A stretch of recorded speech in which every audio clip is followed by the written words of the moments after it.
America's Apollo 8 astronauts head for the moon after a perfect blast-off. 10, 9, and we have ignition sequence start. The engines are on. 4, 3, 2, 1, 0.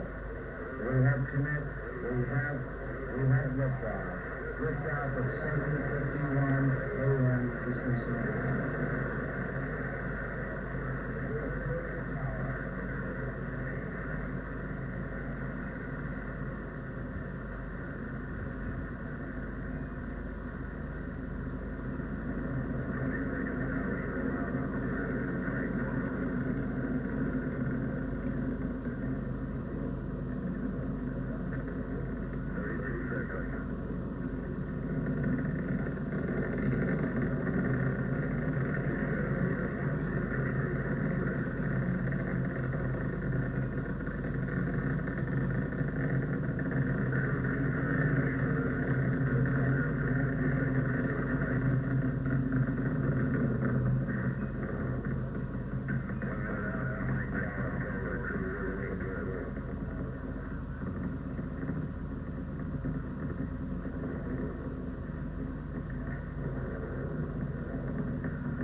Inboard out 1 time frame, woman says. The inboard engines. 2 minutes, 25 seconds.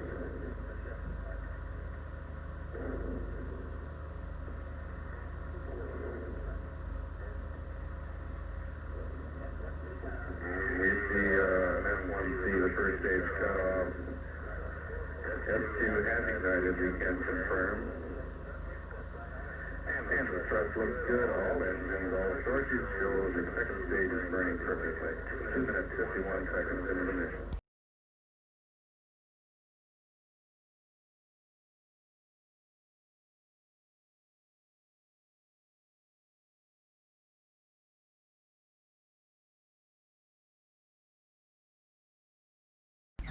Back on and push out.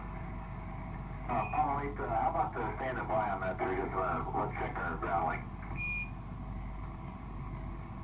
The mission control there with the front row of consoles empty since they dip out there.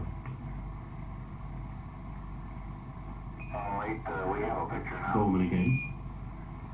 With the instrument panel on. Okay, let's try that on this again then once again. Okay, second.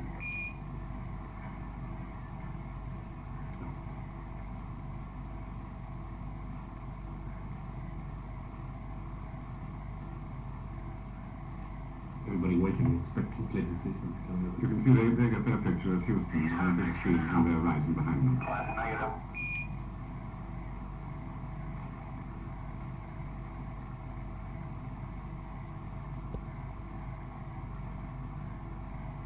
I was saying the front row of consoles empty because the main stage is gone.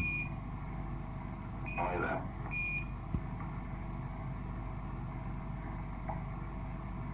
Okay, anything Houston with that on the earth? Okay, we're having no joy. Okay, stand by. At this point I think they're getting up. Okay, how about now, Houston? Still no joy. This antenna is about the only thing in the flight that they were not confident would work at Oh, the all. lens cover on there, do you? We still have it in some time to fall off. Matter of fact,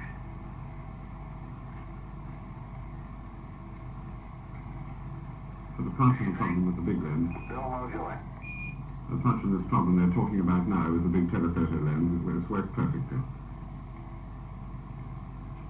Stowed just under the skirt of the service propulsion engine. Yes, and locked inside the rocket before it's launched for about 3 months, and so it couldn't be tested at all, unlike the other equipment. It has to deploy, it has to be swung out and open up, and they were afraid this mightn't happen. How about now? Bill Lovejoy. There's the picture.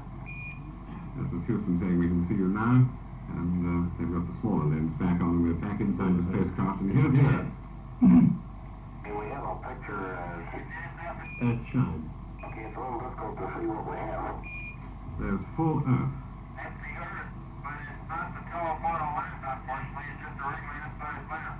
Okay, it's coming in as a real bright blob on the screen. It's hard to tell what we're looking at. Well, you're looking through some haze on the window, too, unfortunately. That's Bill Anders talking now from space. Yeah, the Earth is very bright beside it. Okay, we've got the Earth in about the center of the screen and a little bit low, and it looked like there were some objects that moved across the screen at the same time. Can you comment on those? That's from the water ice coming off the vent nozzle. Roger.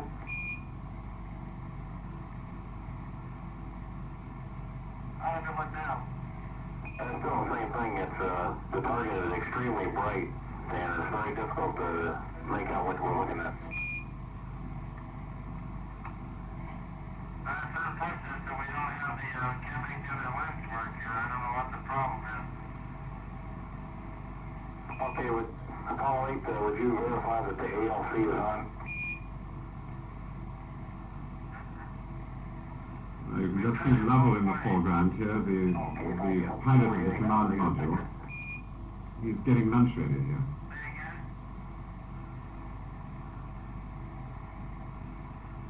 Okay, that's a real good picture. That's the best one we've had. And how about just going ahead and leave your pictures inside until we can think some more about what we can do to adjust for that light. Roger. It's a very big man, Lovell, about Jim, what are you doing here? 6 feet.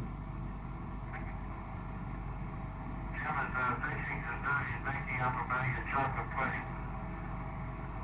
Just see it come floating by. Bill's coming up from the lower equipment bay.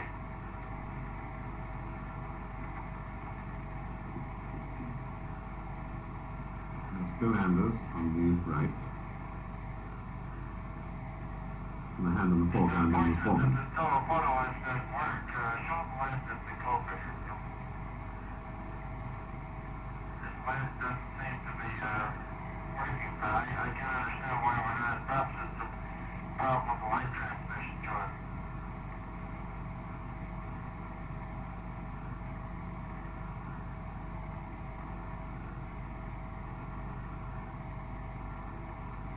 This transmission is coming to you approximately halfway between the moon and the Earth. We've been 31 hours, about 20 minutes into flight. We have about less than 40 hours left to go to the moon. You can see Bill's got his toothbrush here. He's brushing his teeth regularly to demonstrate how things float around zero G. Frank Foreman talking. Looks like the place in the Astros may try to get it. It's a reference to the Houston baseball team, the Houston Astros. I certainly wish we could show you the Earth. It's a beautiful, beautiful view with predominantly blue background and just huge covers of white clouds. Particularly one very strong vortex up near the terminator. Very, very beautiful. Perhaps we'll get some assistance from the people on the ground and be able to determine why this other lens is not transmitting properly.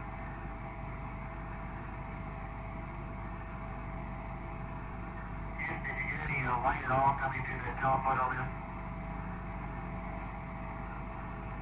Oh, wait, we were getting what you were showing us on your normal lens. and I don't think we got anything on the telephoto. We're working on this now. One of the problems seems to be that it's a low light level wind, so we're afraid you may burn it out pointing it at something that's too bright. You go to Well, send the out. Earth is very, very bright. There's nothing in the wind you can burn out. The camera still seems to be working. We can give you a lumens reading of the Earth right now if you like. Now watch him back this camera across the cabin. Hey Frank, how about a couple of words on your health to the wide world? Well, we're all in very good shape. Jim is busy working, preparing lunch. Bill is playing cameraman right now, and I'm about to take a light reading on the Earth. We all feel fine. It was a very exciting ride on that big Saturn, but it worked perfectly. And we're looking forward now, of course, till the day after tomorrow when we'll be just 60 miles away from home. Glad you all look great on Canada TV.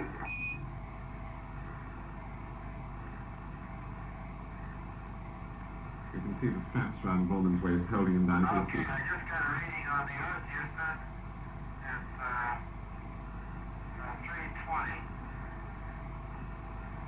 That's as bright as a car coming towards you in darkness. No wonder they got The Earth is showing 320 lumens now. here comes others. You get a close-up of Jim Lovell of Bill. You can let everybody see that he's already outdistancing us in the beard race. Jim has got quite a beard going already. He's a tremendous character, this chap, now. We'll watch him here in a minute.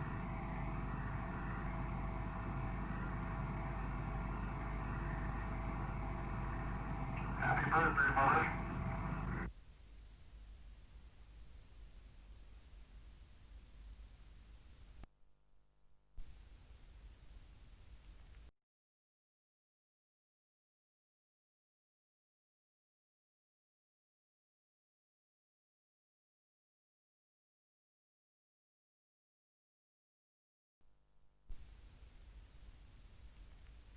Go over to the barbecue mode so that we don't get one side of the spacecraft too hot for too long a time. So we'll be signing off here and looking forward to seeing you all again shortly.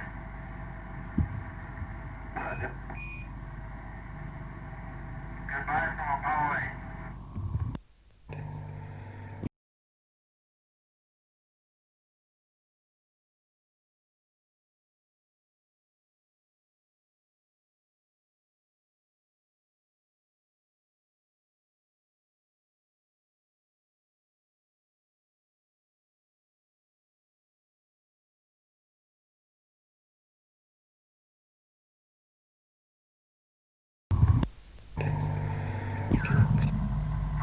The top is the North Pole. In the center, just forward to the center, is South America. All the way down to Cape Horn. I can see Baja, California, and the southwestern part of the United States. There's a big fog cloud bank going northeast. Covers a lot of the Gulf of Mexico, going up to the eastern part of the United States. And it appears now that the east coast is cloudy. I can see clouds over parts of Mexico. The parts of Central America are clear. And we can also see the light bright spot of the subsolar plate on the light side of the Earth.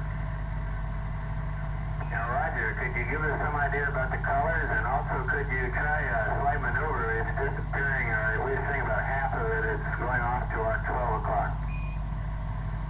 I'd like yesterday.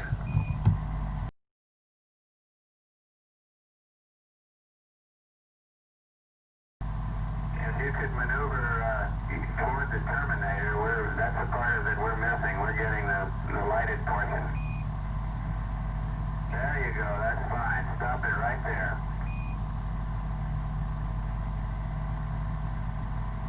Okay, for colors, the waters are all in sort of a royal blue. Clouds, of course, are bright white. The reflection on the Earth is much greater than the moon. The land areas are generally a brownish, sort of dark brownish to light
Signal, but no voice contact yet. We're standing by.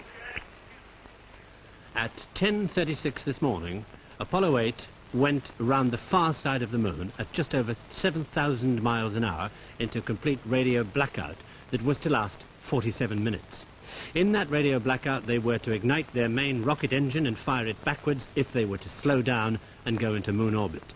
And then, at 11:23, after 47 minutes of nail-biting silence, we heard this.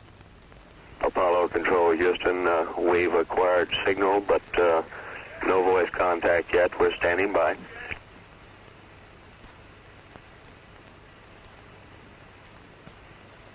Apollo Control, Houston, we're looking at engine data, and it looks good. Tank pressures look good. We have not talked yet with the crew, but we're standing by. We've got it. We've got it. Apollo 8 now in lunar orbit. There's a cheer in this room. This is Apollo Control, Houston, switching now to the voice of Jim Lovell. By 60.5. Good to hear your voice.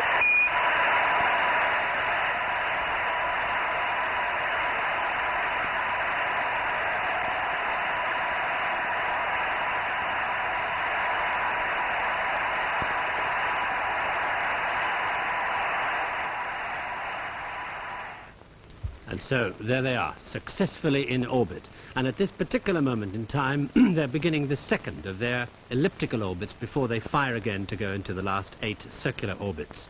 They're just 69 miles above the surface of the moon at this point on the dark side. They've been in blackout, radio blackout, on the other side of the moon now since 9 minutes to 1. And when they come out, later on in this program, they'll be sending, we hope, live television transmissions from 69 miles above the surface of the moon. And with me in the studio, Patrick Moore. Hello. And hello, Patrick. And we hope to get on to... there's Sir Bernard Lovell at Jodrell Bank.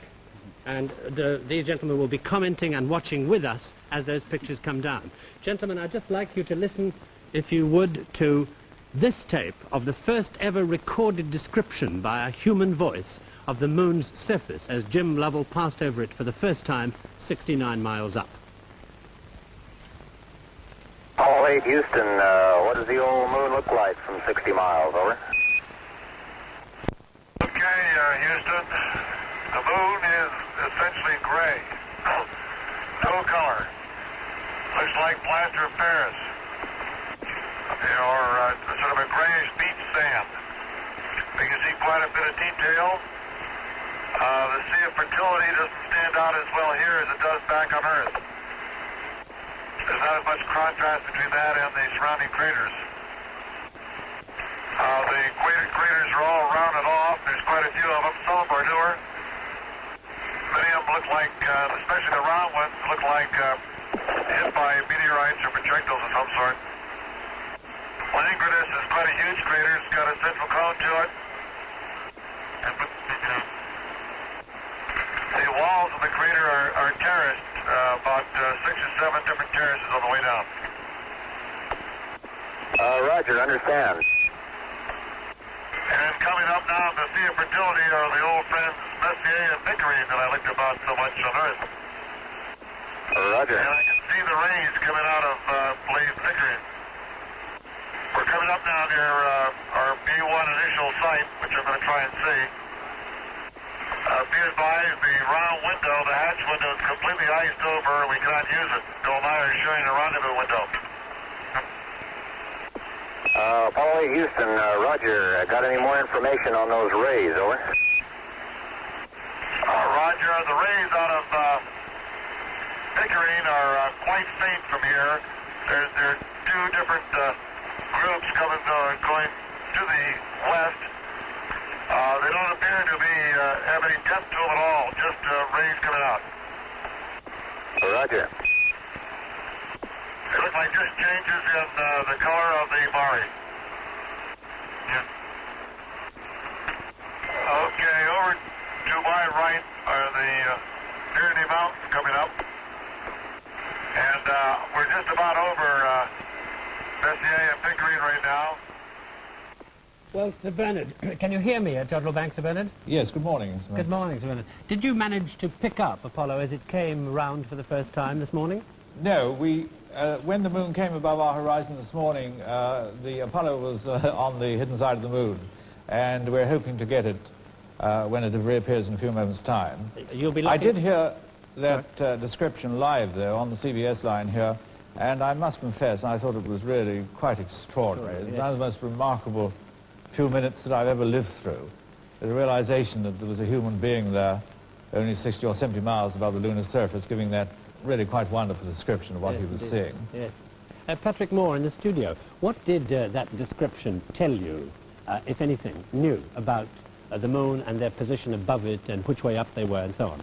Well, we know where they are from the flight plan. You heard them say they were coming over Messier and Pickering at one stage, and these are two small craters on the Sea of Fertility. In fact, they're going right across the visible side of the moon as seen from the Earth, and they're, as far as I can see, they must be looking south. That's down to the bottom of the chart that we've got here. So they're upside down? They're upside down, in fact. One thing I think is important to mention, when they go around the other side of the moon, where they are at the present moment, and at this moment, remember, they are completely out of touch. There is no possible means of contacting them until they come back round the edge of the moon again. But the other side of the moon isn't necessarily dark. You see, the dark side of the moon is the side of the moon that's turned away from the sun, and that isn't always the side of the moon that's turned away from the Earth. So day and night conditions on the side we can never see are precisely the same as those on the side we can see. But that means that now, since he is describing what he's seeing, they must be going over a sector of the moon on this side that is lit also by the sun. Well, they were when they made that description, and at the present moment, of course, they still are, but they'll be coming around the edge very shortly. Of course, it's a fantastic thing, because they're seeing things that no men have ever seen before from close range. And although we've got pictures from the craft that have gone around the moon and craft that have landed there, this, when all is said and done, isn't the same as seeing it for oneself. And I have no doubt that when they come back, the photographs they actually bring back, and we have processed in our laboratories, will tell us more about the moon than we've known before. Yes. Sir Bernard, may I ask one thing? When they come round on our side of the moon, are you able to track them across the moon's surface, or does the moon, as it were, distort their signal so much that you can't pick them up when they're between us and the moon? No trouble at all. The signals will only disappear when there's an actual occultation of the spacecraft by the moon. We're in the same position once the moon is above our horizon as any of the other tracking stations of this network. And in fact, Sir Bernard, you lock on to the signal that is bringing us their voice, and that's how you track them. Is that not so? We can't, of course, the decoding of the signals, particularly the television signals, is an extremely complicated business, and we're not part of the tracking network. We can decipher the voices, but not the television transmissions. I'm afraid we had to rely on the BBC for that. Apollo Control, Houston, 71 hours, 32 minutes, now under the flight of Apollo 8. We're within 8 minutes of acquiring the Apollo 8 spacecraft, now on its second revolution around the moon, which the first revolution began at midpoint on the backside. Apollo 8 should be yawing about 45 degrees just about now to establish a proper attitude for TV sighting. We'll continue to monitor as I think what we Sir draw Bernard it. said there was most interesting. With his radio telescopes, he can in fact pick up Apollo as it goes around the moon, and the visual astronomers can't. And I don't think there's any telescope on Earth that will actually show Apollo 8 at the present moment. So we have to rely upon the radio astronomers for this. Well, may I ask one question that I think probably most people would like to know? If only part of the moon that is on our side is lit by the sun, then the other section, which is in shadow, shadowed presumably by the Earth, is only lit by Earth shine. Well, in point of fact, you see, the Earth does shine upon the moon, and it shines on the moon much more brightly than the moon shines on the Earth, because the Earth's a bigger body than the moon, so it looks bigger when you're on the moon, and also it's a better reflector. The moon's a very poor reflector indeed. Those rocks are pretty dark. But I don't think that the Earth shine upon the night side of the moon is going to be very significant. You might make out a certain amount of detail there, but it's not going to be very important, I think. But could the optical telescopes then not pick up the spacecraft lit by the rays of the sun as it crossed that dark side of our part of the moon? No, I think this is out of the question. Don't forget, Apollo 8 is a pretty small thing, and you're just not going to be able to pick it up from Earth range. Yes. Sir Bernard, could we ask just how accurate is your telescope? Can you lock on presumably to the signal, so therefore because of a time lag, do you then lock on to a space slightly behind the spacecraft? Yeah, 1 1/4 seconds different, which is the time which the radio waves take to come from the moon to the telescope. Yes. Of course, as far as the accuracy is concerned, none of the telescopes in this tracking network have a narrow enough beam to get the precise position of the spacecraft. Nearly the whole of this data is got from measuring the shift, the Doppler change in the frequency in the signals. And from that, one can deduce the velocity and the acceleration of the spacecraft. Yes. The Doppler effect is when one hears a train whistle, for example, Exactly. approaching, getting higher and then lower. Yes, yes. And if you know how low it is, you know how far away it's gone, or how far away it has to come. This is a standard technique used in all these radio observations of deep space probes. And your 1 3/4 second lag is at their speed of, say, 3,700 miles an hour, is quite a few miles. Well, yes, as 1 1/4 seconds, actually. 1 1/4 seconds. Of course, you know, I think one of the rather amazing thing about this entire operation is that so much that is going on at this very moment is entirely new. All these experiments are new, they haven't been done before, and so far there have been no hitches at all, and this, I think, is a most tremendous triumph for American technology. Yes, I was amazed to hear from Houston this morning that after months of preparation, they are in fact something like 7 seconds behind schedule, after several months of preparation. Well, one thing I think is certain here, that if they hadn't been pretty sure of their ground, they wouldn't have done it. Because I don't myself believe in all this talk we've heard over the years that there's a kind of space race on and both America and Russia are doing things before they're ready to and risking the lives of astronauts. This, quite frankly, I don't believe. I don't believe that either America or Russia will take on this kind of experiment until they are so confident of success that it really is justified. Would you care to comment on that, Sir Bernard? I am, like Mr. Moore, I'm tremendously impressed by this engineering feat. I think it's altogether remarkable. It does inspire complete confidence in the success of this mission. I also feel it's the first time ever that there is a real chance that a man will be on the moon in 1969. There's quite a lot to be done, the tests of the LEM and the landing of the LEM on the moon. But nevertheless, this demonstration of technique and the organization of it impresses me. I think this is extraordinarily important. The management of this vast project, I find it almost quite overwhelming. You said on an earlier program, just after the launch, that you were in a better position to deal with the Russians because you were in a better position on the Earth with your telescopes vis-a-vis their tracks. What's the latest information that you have about any activity going on in Russia? Well, we have none at all. There was a lot of rumors that they might try a Zone 7 with a man in it and beat the Americans, but we were not a party to that rumor.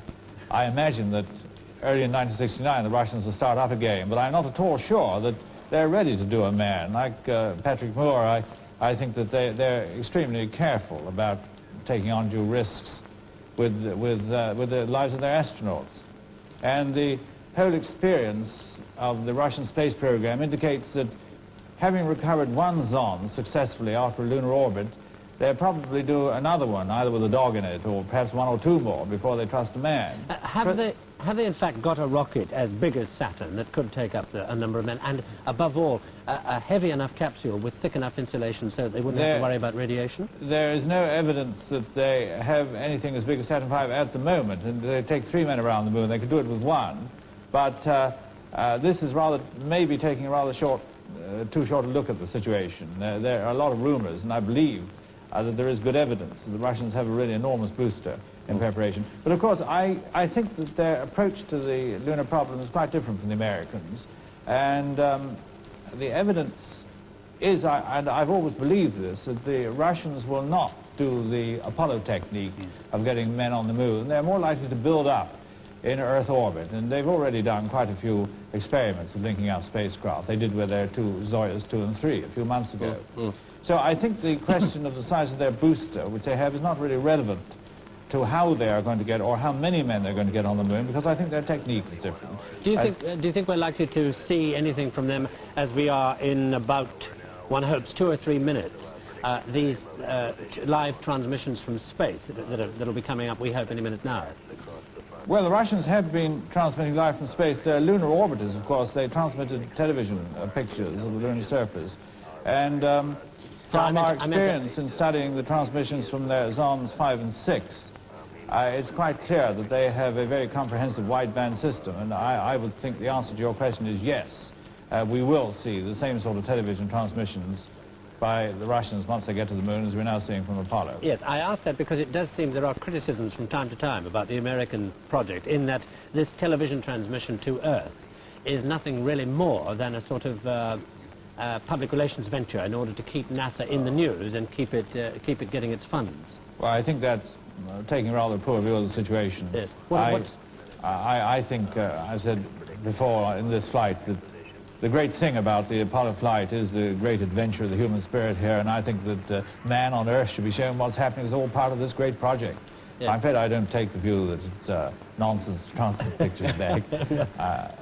If it were, we wouldn't be in a job. Yes. The extraordinary thing, Mr. Burke, I've been hearing the astronauts 230,000 miles away with perfect clarity. It's amazing how difficult, what difficulty I'm having in hearing you, only 180 miles away. Yes, we've had the same problem. I wonder if we could just go over and listen for a moment to some of that transmission going on now from Houston. Because they're still on the other side. They're still on the other side. They'll be coming back very shortly, though. And this time they certainly will be on schedule. I think there's no doubt about There's it. no burn on the other side. There's no rocket firing They on the aren't other doing side. anything, you see, with the rocket at the present moment. They're merely making the moon's gravity do it for them.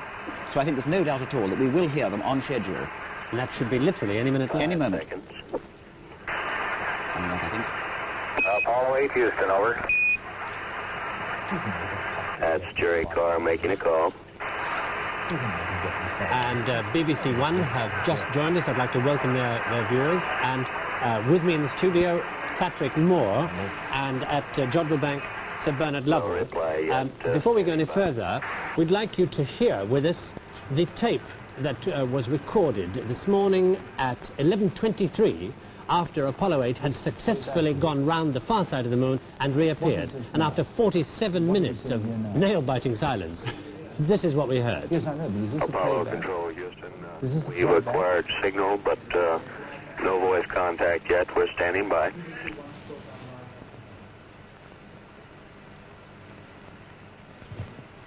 Apollo Control Houston, we're looking at engine data and it looks good. Tank pressures look good. We have not talked yet with the crew, but we're standing by. We've got it. Apollo 8 now in Apollo 8 that you can see in lunar now. orbit. There's a chair in this room. And this is the satellite picture that is now coming from Apollo 8 in its second orbit round the moon. And there is the moon. It's a little bit clear. Roger, the moon is very bright and not too distinct in this area. I'll give you a shot of the horizon. Roger. Remember, when you hear them referring to TVE, it's Madrid that's receiving these pictures. Apollo 8, this is Houston. It's a good picture of the horizon. We can't see many terrain features as yet.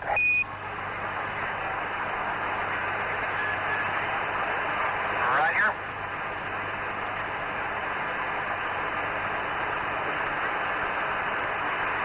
Apollo 8 Houston, we're beginning to pick up a few craters very dimly. The whole thing is pretty bright.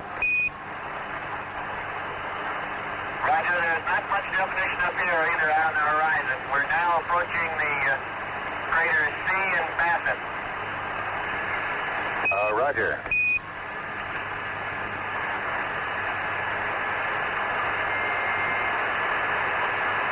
I'll shift to the rendezvous window. Roger, Bill. Apollo 8 Houston, we want to take the DSC. And this is through the rendezvous window, so they're pointing straight Roger. at the moon. Looks like we got a real good picture now. Okay, that's the crater Brilliant. Roger. Sorry we missed Carr. Me too.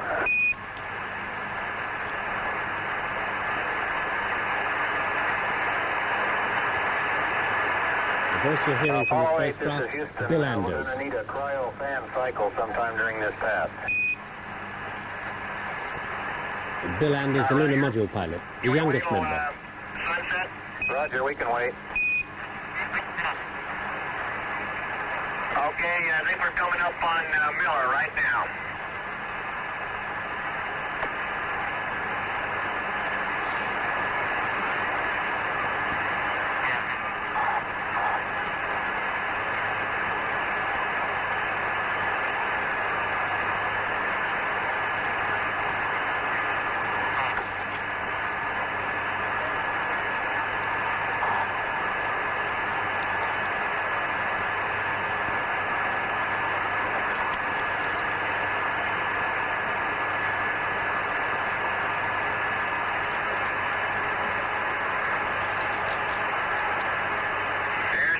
very new, bright impact crater.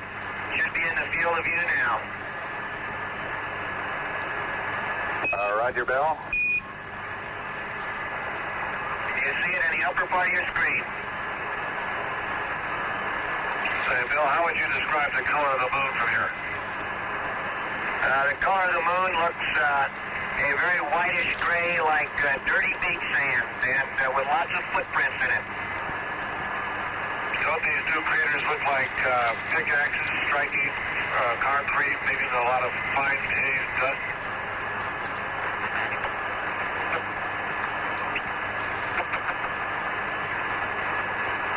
There's some interesting features out on the other window. Let me switch windows on you now. Roger, Bill.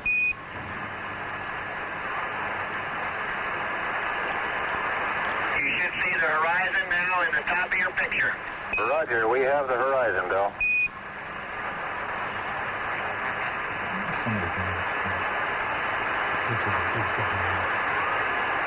Apollo 8, I believe now these are the craters Bassett and C. Roger, Bill. If you have the polarizing filter handy, try slipping it in front, would you? Roger. Jerry, as a matter of interest, there's a lot of what appear to be very small new craters that have these little white rays radiating from them. Roger, Jim.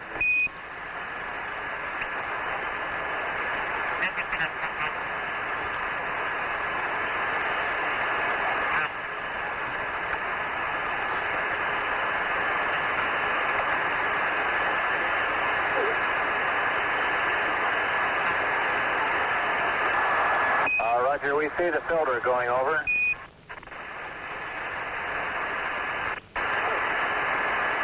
Apollo 8, this is Houston. Looks like we have too much light. The polarizing filter doesn't help much. Go ahead and remove it again.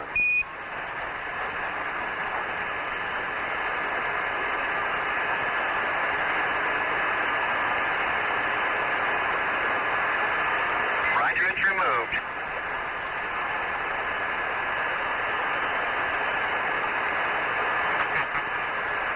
Looks like we just got... Roger, we're passing over the crater Borman. And there's the Inders out there. Levels right south of it. Roger. TV is breaking up now. Okay, we're back with a good picture. Looks like we just have too much light. Our definition is rather weak. Roger.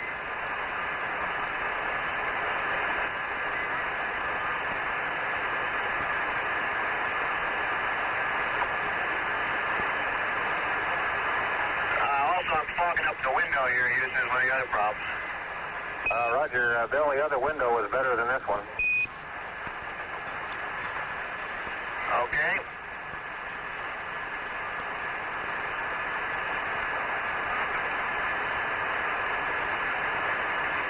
Yeah, much better picture, Bill, much better. All right, the right side of the camera is pointing retrograde.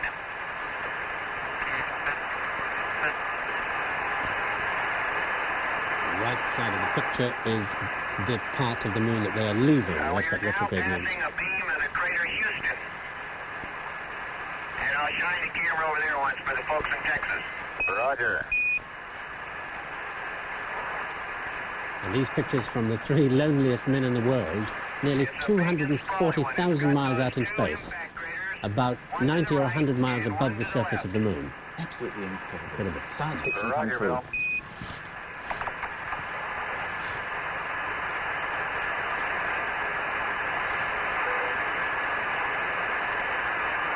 How's your picture? Still about the same, Bill. It's the terrain's pretty bright. We're not getting much definition at all. Definition on this side is much, much better. Okay, I think. Okay, we'll leave it here. The wind, that gives you an idea how bad our window is. Roger, this picture now is much better. I guess the light levels are decreasing now. Okay, we're coming up on the crater Collins. Roger, what crater is that that's just going off? That's some small impact crater. Roger. They'll call it John Aaron's. Okay. If you'll keep looking at the systems anyway. He just quit looking.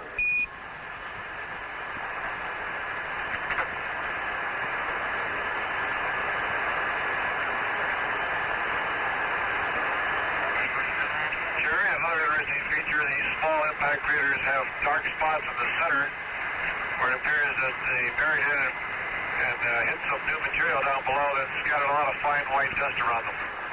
That would be a meteorite, Roger, Patrick, understand, yes? Jim. Probably not, yes. There's a mixture of craters on the moon, undoubtedly. Some are meteoritic, some are not. Is this Houston, Apollo 8, this is Houston. Looks like we can see Collins now. Roger, there's Collins for you. And Collins is right on the edge of Space C, which we're about to pass over. Roger.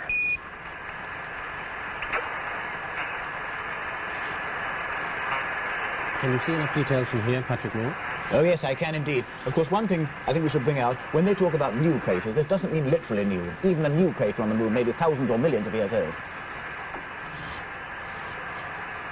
The definition is quite incredible.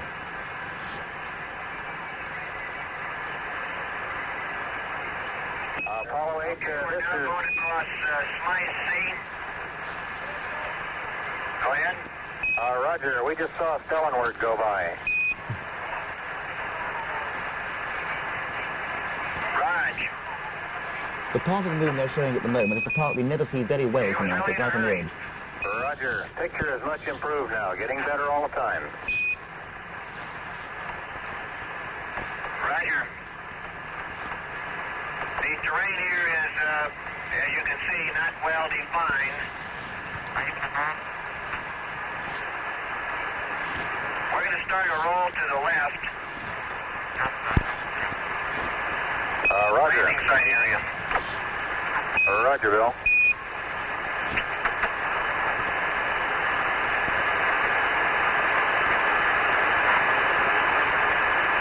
Beginning to look as if there's slightly less light on this area. Is that because they're moving towards the dark part?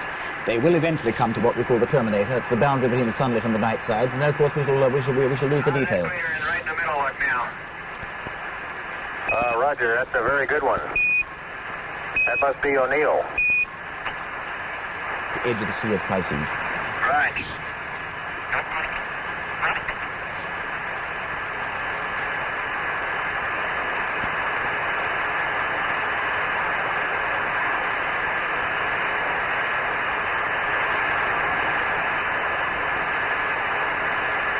Those words, Apollo 8 TVE, mean that this picture is coming Roger, to you Bill, from we see Madrid. O'Neill real well. Also the smaller crater off to the side of it. That's it. Roger.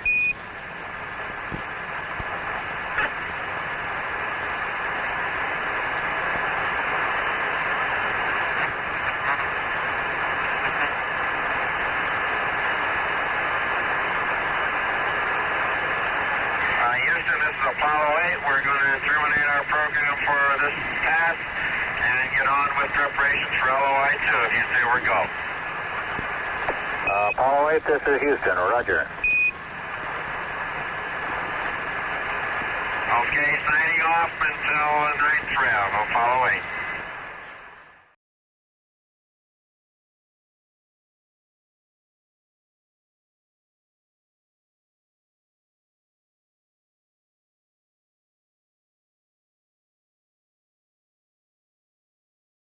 What we've noticed, especially in the cannot see from the Earth, are these small, bright impact craters that dominate the lunar surface.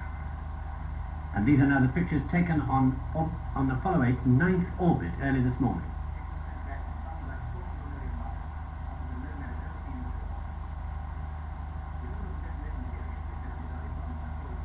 It doesn't look as if they're using the filters they were using before either. Horizon here is very, very dark. The sky is pitch black and the Earth, or the moon rather, is quite white. And the contrast between the sky and the moon is a vivid dark line. This is Apollo 8 Houston. Apollo 8, this is Houston. Roger. Apollo 8, this is Houston. We're going to terminate our program for this pass and get on with preparations for LOI 2 if you say we're go. Apollo 8, this is Houston. Roger. Apollo 8, this is Houston. We're going to terminate our program for this pass and get on with preparations for LOI 2 if you say we're go. Those were Apollo 8 9th orbit early this morning.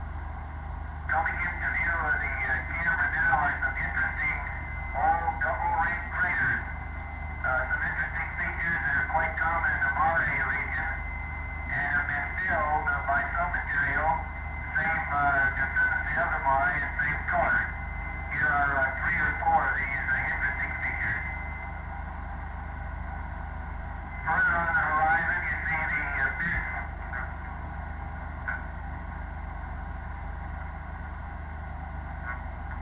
With that big crater there. Mountains coming up now are heavily impacted with numerous craters, with central peaks you can see in many of the larger ones. It's quite a different sense of movement. Actually, I think the best way to describe this area is the vastness of black and white. Absolutely no color. Big crystals. The sky up here is also rather prophetic, promoting the expanse of blackness with no stars visible when we're flying over the Earth, over the moon in daylight.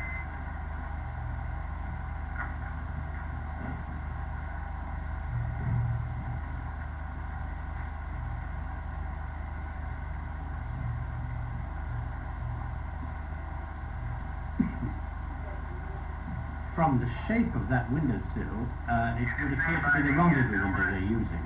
Oh, it is undoubtedly, I'm sure. Planet has been bombarded through the eons with numerous small asteroids and meteoroids, pockmarking the surface every square inch.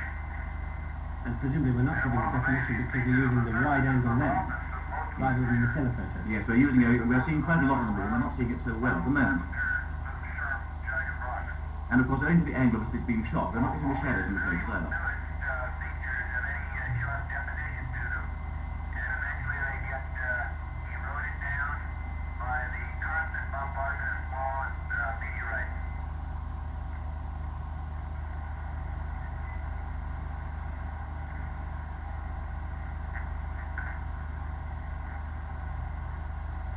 The picture now, Houston.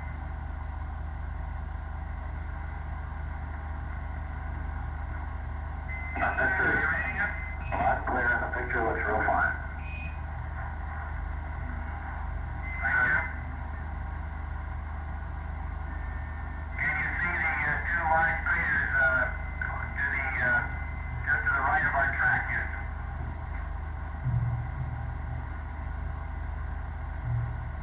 That's correct.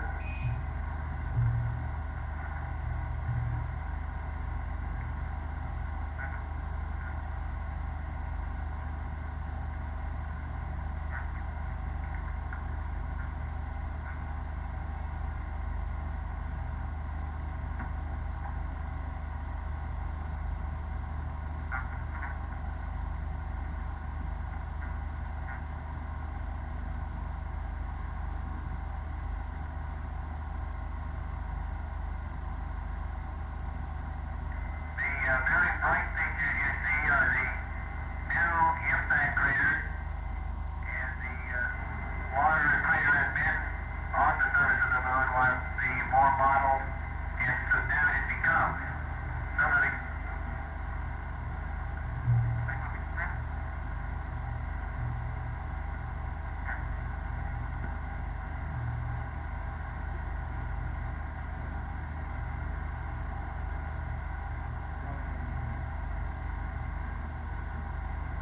Oh, wait, we've apparently lost your voice. The picture is so good. Roger.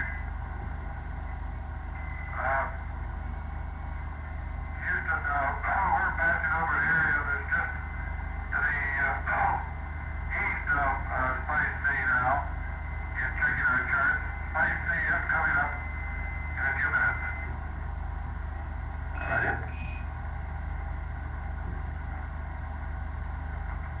Spice C is just on the edge of the moon, as seen from the Earth. We don't see it very well. Just after they've entered the orbit. Yes, I say from the Earth we never see it very well, because it has been photographed from orbit.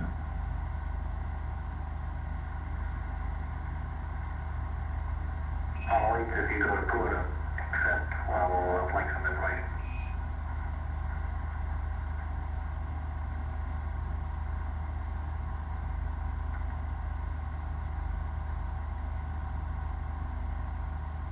The light that's striking that windowsill would be Earthlight or sunlight? Oh, sunlight. Sunlight. Earthlight wouldn't be as bright as that. Although I have heard that Earth's light there is about up to 50 times as bright as... Oh, it's very much brighter than moonlight on the Earth, because after all, the Earth is bigger than the moon, it's better reflected. Now coming up towards the Terminator, and I hope that soon we'll be able to show you the very contrast of light as we go into the darkness. The Terminator being the line between light and dark. After we're on food, you have the computer. If you're on the Terminator, the sun's just rising or just setting, right on the lunar horizon. Although this will be the Terminator on this side of the moon. Yes. We haven't come up with it yet. Because we can only see at the moment tonight a half moon, right? Yes, well, it's half moon tomorrow, but don't forget, the Terminator doesn't look like a hard, sharp line from We're Earth. now approaching a series of small impact craters. There is a dark area between us and them, which could possibly be a old lava flow. And as we said, the Terminator that we may see at any moment is the line between daylight, as it were, and darkness on the moon's surface. It won't be a hard, sharp line because the moon's surface is so uneven and jagged, and of course the sunlight's going to catch the mountain tops rather than the craters below. So your Terminator's always broken, apparently. You see that very clearly from Earth. You'll see it even more clearly from here. You can see the large mountain on the horizon now. Ahead of the spacecraft to the north of our track.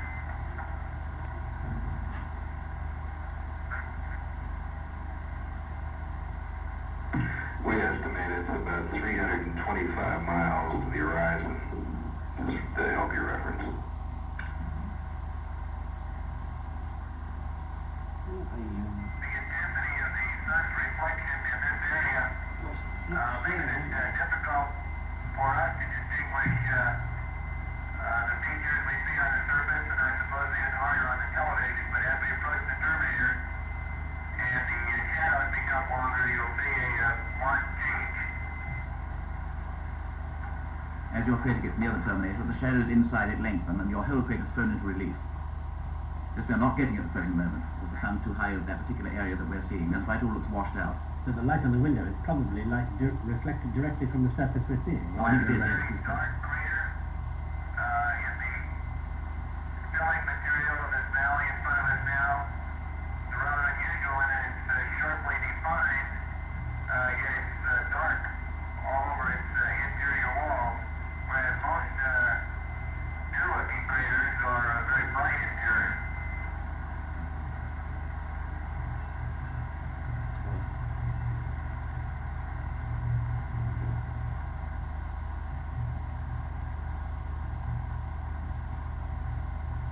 The surface you're seeing is really very rough indeed, even though it doesn't look... Crater in front of us now in a little more well-defined white view. And another one approaching. The spacecraft is facing north, but on track we're going sideways to our left.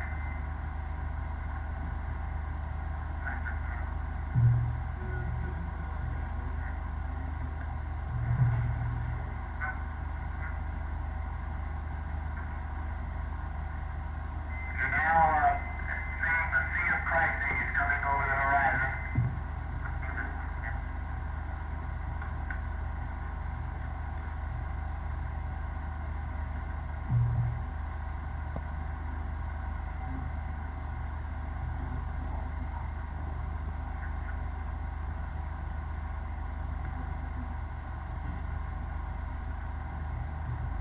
We believe that crater, the large dark crater between the spacecraft and the Sea of Crises, is Reconstruction crater.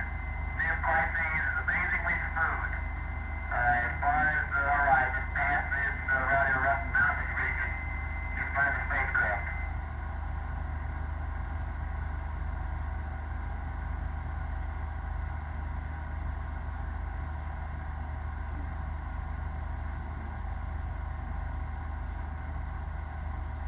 Apollo 8, within the computer, you go back to block. And we'll be coming back to this film shortly, but in the moment, over to the newsroom.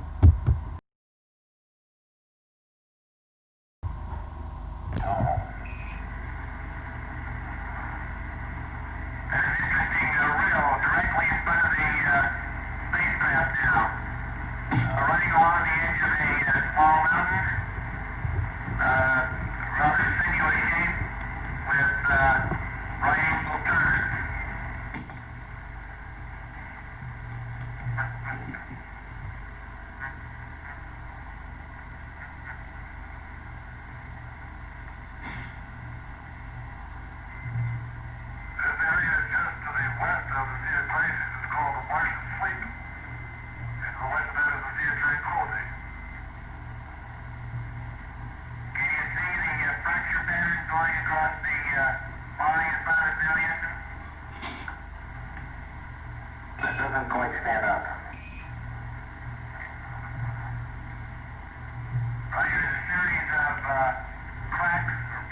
across the middle of the body.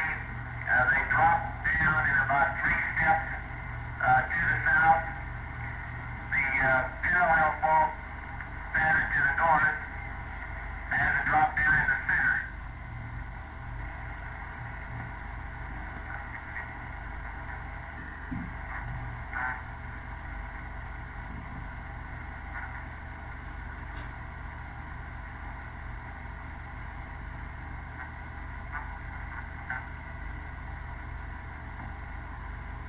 To remind you that these pictures are coming from Apollo 8 on its 9th orbit in the early hours of this morning. The view you're seeing of the moon is taken through the rendezvous windows. Those are the windows that point slightly forward of the spacecraft.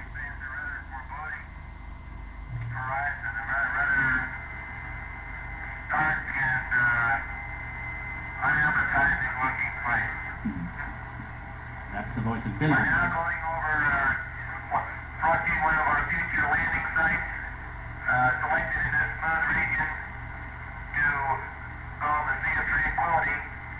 Smooth in order to make it easy for the initial landing attempt, in order to preclude having to dodge mountains.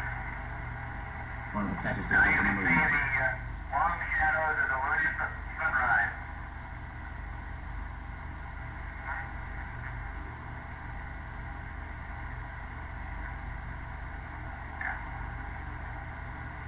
And this may be the area where the first men will land. We don't know yet, but it could be. We are now approaching lunar sunrise, and for all the people back on Earth, the crew of Apollo 8 has a message that we would like to send to you. In the beginning, God created the heaven and the earth. And the earth was without form and void, and darkness was upon the face of the deep. And the Spirit of God moved upon the face of the waters. And God said, "Let there be light." And there was light. And God saw the light, that it was good. And God divided the light from the darkness.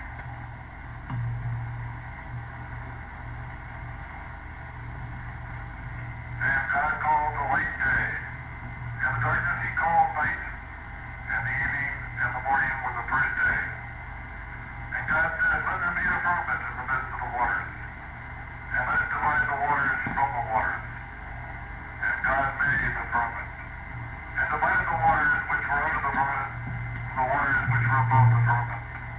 And it was so. And God called the firmament heaven, and the evening and the morning were the second day.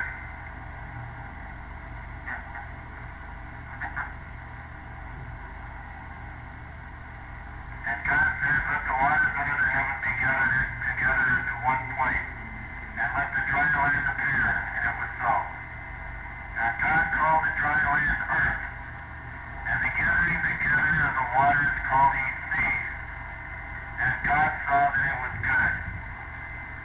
And from the crew of Apollo 8, we close with good night, good luck, a Merry Christmas, and God bless all of you on the good earth.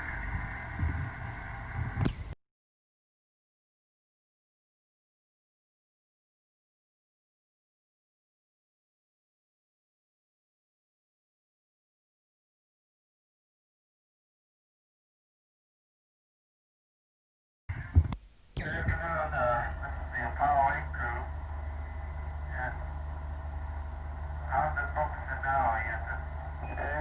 It's looking good. You can hold the thing still. There's sort of a time delay. Any motion at all ruins the picture. Tell me if there's any difference in it now. That's looking good now. Okay, fine. It looks like you're okay, but somebody else is upside down. Okay, that's right. That's Young Wobble. What we thought we'd do today was just show you a little bit about life inside the Apollo 8. We've shown you the scenes of the moon, scenes of the Earth, and we thought we'd invite you into our home. It's been our home at least for 4 days. You can see on the instrument panel. We mark off each day on the instrument panel. We pour down and we're working on the 5th day. Of course, we're all looking forward to the landing on Friday. And down here in the part of the spacecraft that we call the lower equipment bay, we have the President's Advisor on Physical Fitness, Captain Jim Lovell, about to undergo an exercise program that we do every day.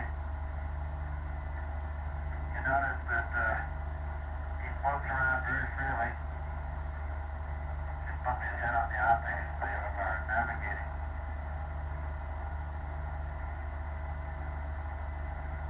He's working with an exercise device that's designed to keep him up in shape. Now, another very important function of our spacecraft is the computer. And I thought you might be interested to see what we have here. The display that gives us all the information about our burn, about navigating, and about the velocities that we use during entry and retrofar on Earth orbit mission. You can see it's controlled by a disk key, or similar to a typewriter keyboard, and things that go in and out of that are absolutely miraculous. It's done a fantastic job for us, and Jim Lovell's done an excellent job operating it. Then the landers described an Apollo Christmas dinner. Well, here we have some cocoa. It'll be good. And I'll be adding about 5 ounces of hot water to that.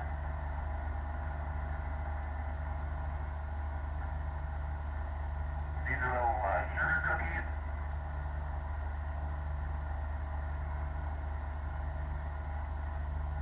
Some orange juice.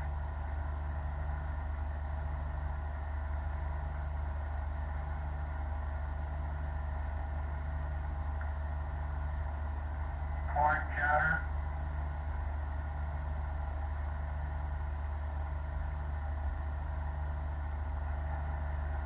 Chicken and gravy. And a little napkin to wipe your hands when you're done. I'll prepare some orange juice here. Down in this area, it's called the LED, or the lower equipment bay. And we have our optics positioning equipment right here. We do all our navigation down here by sighting on stars off to the right of either the moon or the Earth. And this is where we find out exactly where we are in space, what direction, how fast we're traveling. And our computer, as Frank had mentioned, that takes information and tells us how to maneuver to get home safely. I work with the scanning telescope and the sextant.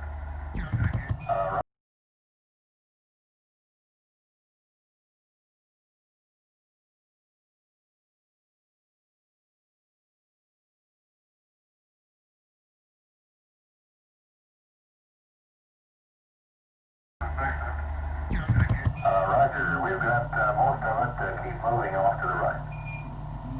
Good, you have it centered right now. Well, the Earth looks a little bigger to us today. Not much, but it's somewhat bigger. I'm sitting over the right-hand seat now. Bill's got the TV camera. Frank's helping about aiming it directly to hit the Earth. I hope we have a good picture. Can you see the clouds? Affirmative, we sure can. Moving up toward the terminator, correction, away from the terminator, just a shade. At the tip of South America, there's a great swirl cloud down there. Looks like a great storm. Wonder if you can see it. Roger, we see a large swirl just south of the terminator.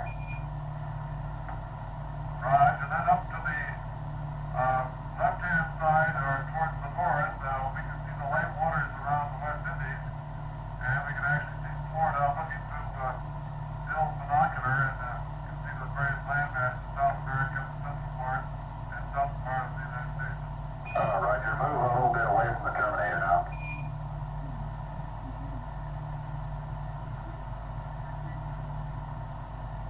A little left with the camera, and a little further away from the terminator.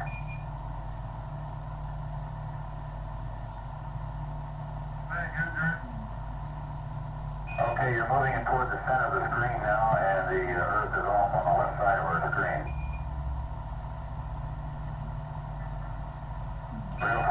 Good.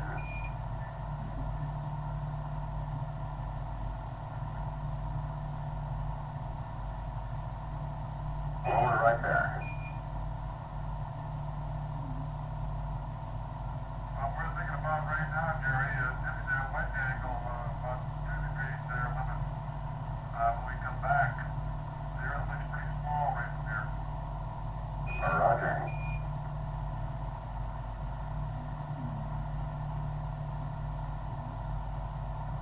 This view from Earth with a telephoto lens at some 97,000 nautical miles. And on the Earth, you're so far out in space.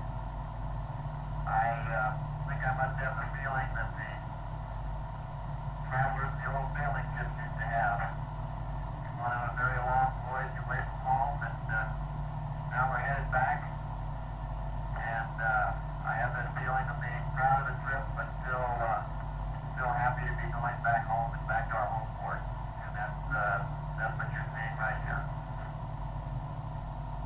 Roger, Bill. We should be glad to get you back to.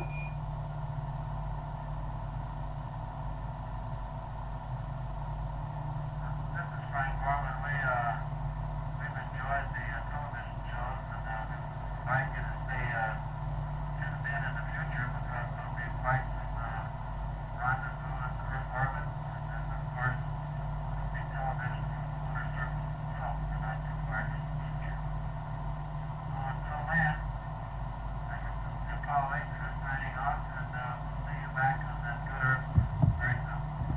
Roger, Frank. Adios.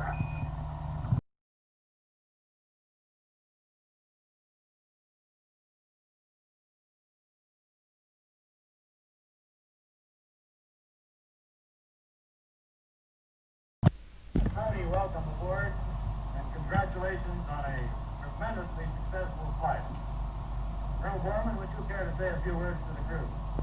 Yes, sir. Thank you. Well, we're just very happy to be here, and we appreciate all your efforts, and I know you had to stay out here over Christmas, and that made it tough on Jim and I always seem to fly in December. We made it home before Christmas in '65, but we can't tell you how much we really appreciate you being here and how proud it is for us to participate in this event, because thousands of people made this possible, and I guess we're all just part of the group. Thank you very much.